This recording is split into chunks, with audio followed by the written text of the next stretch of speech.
Et lui, c'est vrai, son grand-père ou l'arrière-grand-père? Je crois que c'est plus haut que ça, c'est là, le bisaïeul. On va laisser nous expliquer ça. C'est ça. Allez. Yvon Dagorne.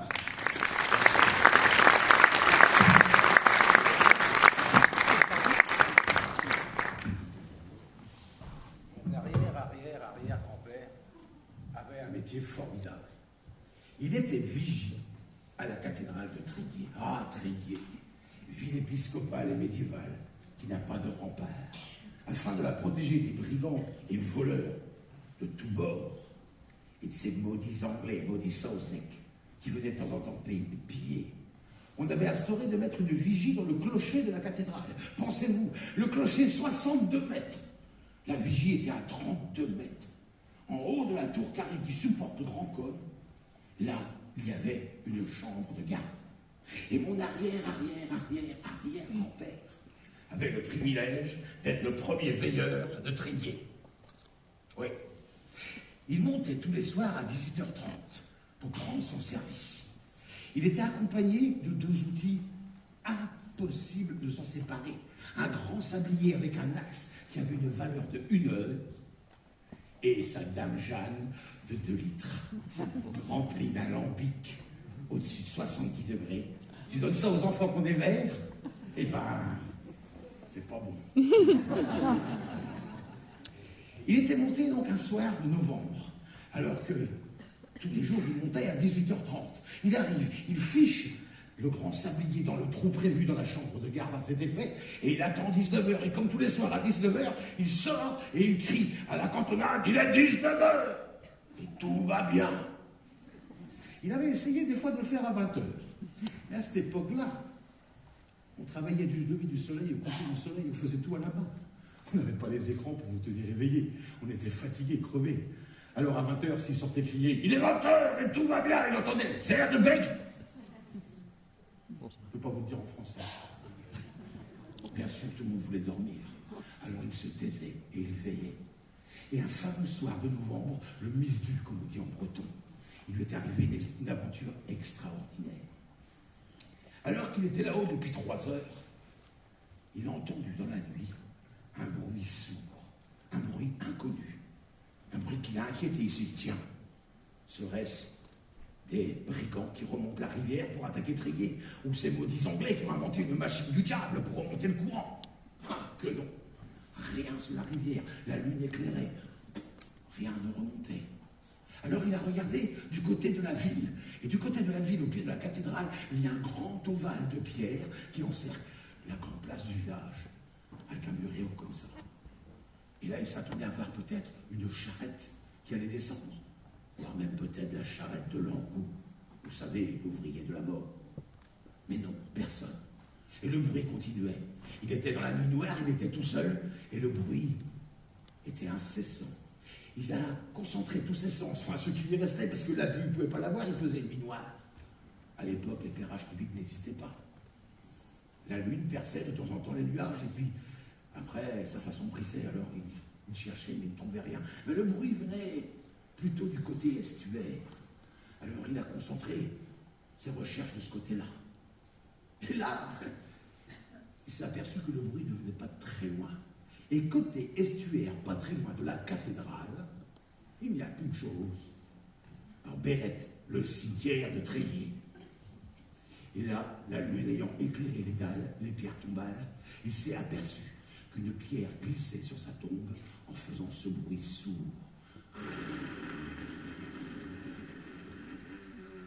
Long. Vous imaginez voir une pierre tombale qui s'ouvre toute seule, il a attrapé sa bouteille de lambic, il s'est pincé, il s'est frappé, il s'est mordu. Il s'est dit, c'est pas possible. Eh bien si, la première tombe était ouverte. Et là, il a aperçu un squelette qui en sortait. Un squelette d'homme facile à reconnaître à l'époque. Tous les hommes étaient habillés pareil. Il avait le petit gilet avec les 1000 boutons, il avait le bras bras, et bien sûr, il avait le chapeau rond. Et le squelette est allé taper à la tombe d'à côté. Et là, le bruit a recommencé. Mon arrière-grand-père a tapé sa bouteille de lambic, et alors, une grande rasade, on voyait le niveau qui descendait. Et lui, il dit, c'est pas possible. Mais qu'est-ce qui se passe? Et là, De la deuxième tombe est sortie une femme. Facile à reconnaître aussi, c'est là, parce qu'elle portait la toucaine, la petite coiffe du Trégor avec les deux ailettes. Elle avait le beau châle tapis, elle avait le tablier brodé. Et l'homme lui donnait la main pour sortir de la tombe. Et tous les deux ont frappé aux tombes à côté et adjacentes. Et le bruit recommençait 10 fois, 20 fois, 30 fois. Mon arrière-grand-père était comme ça. Imaginez-vous un cimetière qui se relève la nuit alors que vous êtes les seuls à voir ça. Il s'est dit, demain, si je raconte ça, on m'envoie là-bas. Mon pays où la camisole est de mise. On va m'enchaîner, on va m'enfermer. Et il avait peur. Et au bout d'un moment, il s'est aperçu que tout le cimetière était debout.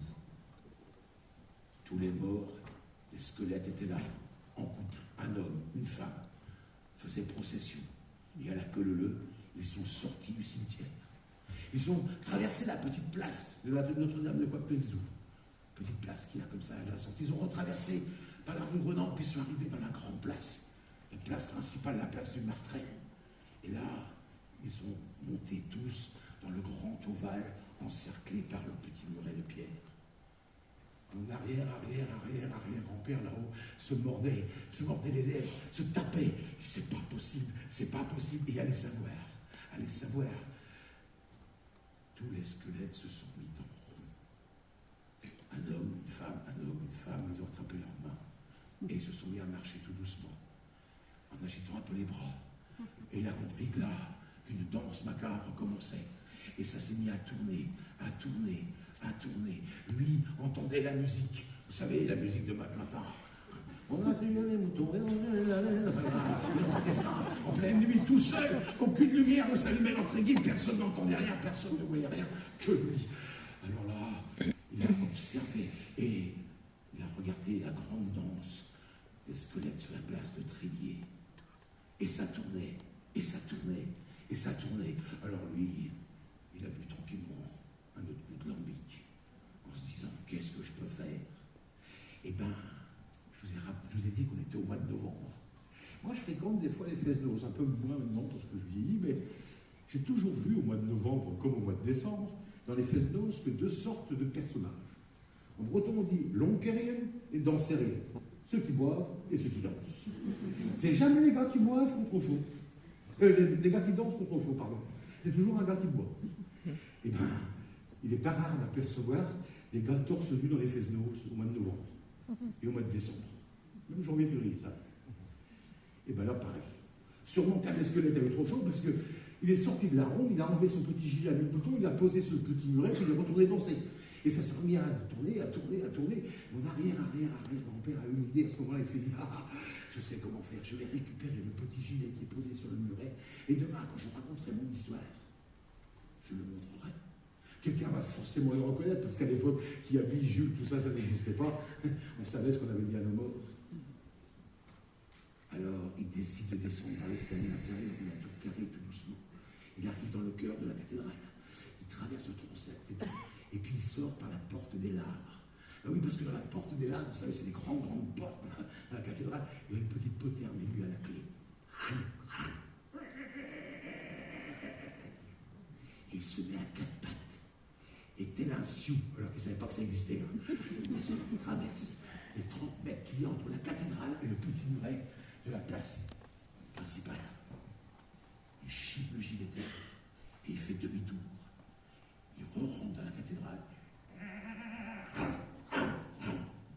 Il referme la porte. Il retraverse le transept, le chœur, puis il remonte l'escalier intérieur de la tour carrée et il retourne là-haut à la chambre de garde. Il pose le gilet et là, il se sert un verre pour le courage. Vous auriez osé, vous, y aller? Santé. Puis au bout d'un moment, la danse s'arrête. Lui, il observe de là-haut, bien caché dans l'inconnu de la fenêtre.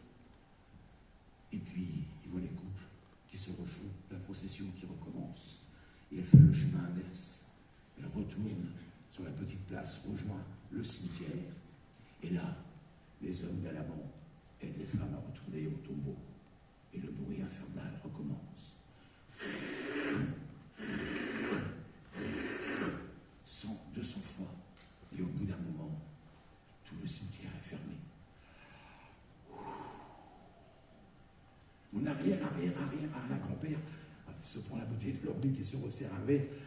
Il se dit, c'est pas possible, quand je vais raconter ça demain. Quand je vais raconter ça demain. Et là, la lune éclaire un peu mieux le cimetière, et là, il s'aperçoit qu'une tombe n'est pas fermée. Bon.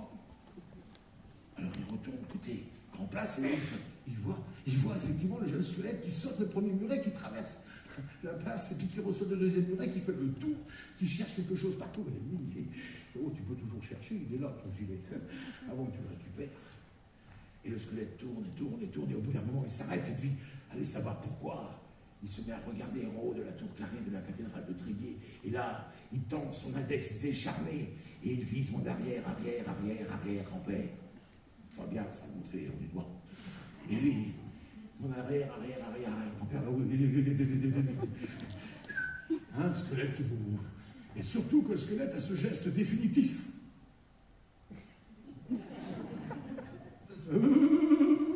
Qu'est-ce que je fais? Et là, il voit le squelette qui s'approche de la porte de la cathédrale de Tréguier. Il se baisse. Il avance sa tête et se met à courir sur ses os.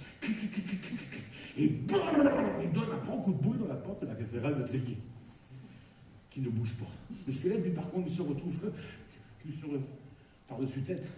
Il est là. Oh. Et mon arrière-grand-père là-haut le regarde. Oh, tu peux y aller. Les portes sont épaisses comme ça, elles sont en chaîne croisée, toutes ferraillées. La dernière fois que les Anglais sont venus, on s'est tous réfugiés dans la cathédrale, ils n'ont jamais pu la rentrer dedans. Enfin, un squelette qui va, hein? Ouais, mais c'est un squelette de breton. Mais têtu, c'est gars-là. Alors le squelette reprend 20 mètres de distance. Il se remet à la même position, il se met à courir sur ses os. Et bam, il envoie un grand coup de boule dans la porte de la cathédrale de Tréguier, qui ne bouge pas. Le squelette se retrouve encore cuit par-dessus tête. Il se tient la tête comme ça. Et mon arrière-grand-père là-haut se dit, bon, bah, allez, si moi je vois un coup, parce que là tu me fatigues. Je te dis qu'il n'y arrivera pas, c'est pas la peine. Oui, mais je vous ai dit, c'est un squelette de breton. C'était tu, ces gars-là. Alors il prend toute la distance qui lui reste sur la place, face à la porte de la cathédrale de Tréguier. Et il se met à courir la tête en avant. C'est long. La porte de la cathédrale de Tréguier est tombée dans la cathédrale. Bon, grand-père là-haut a peur. Imaginez ça, un gars qui attaque une cathédrale à coup de boule. Comment raconter ça demain? Puis qui va payer les frais? Bien sûr, tout de suite, il réagit, il se dit, oh, attends, il va monter, donc il faut que je me protège. Alors bien sûr, il ferme la porte de la chambre de garde, il met l'armoire contre la porte, il met le lit contre l'armoire, il met la table contre le lit, il met la chaise contre la table, il se met derrière, il arc-boute. Et là, il entend le squelette qui est dans la cathédrale de Tréguier. Il commence à monter les escaliers. Il arrive sur le palier de la chambre de garde. Mon arrière-grand-père arc-bouté là. Attends. Et là, il entend.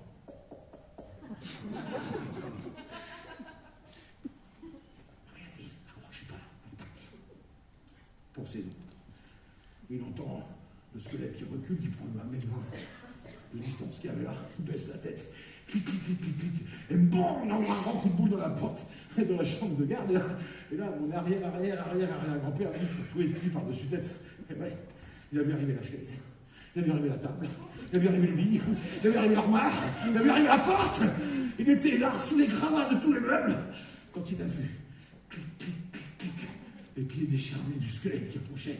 Et surtout, un truc terrible, sa bouteille de rubis qui roulait, se vidant.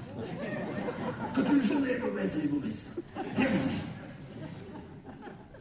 Alors il s'est dit, ça y est, c'est foutu, je vais partir avec mon coup. C'est trop tard. Clic. Et à ce moment-là, allez savoir pourquoi, il s'est aperçu que son sablier était vide. Un geste professionnel qu'on aurait sûrement pu maintenant, une conscience. Il a tendu la main et il a retourné le sablier. Et puis, le squelette avait disparu. Et oui, il était minuit. Minuit, l'heure de long coup. Squelette ou pas, quand t'es un breton, tu restes pas traîné dehors. Bonne nuit. Joyeux cauchemar.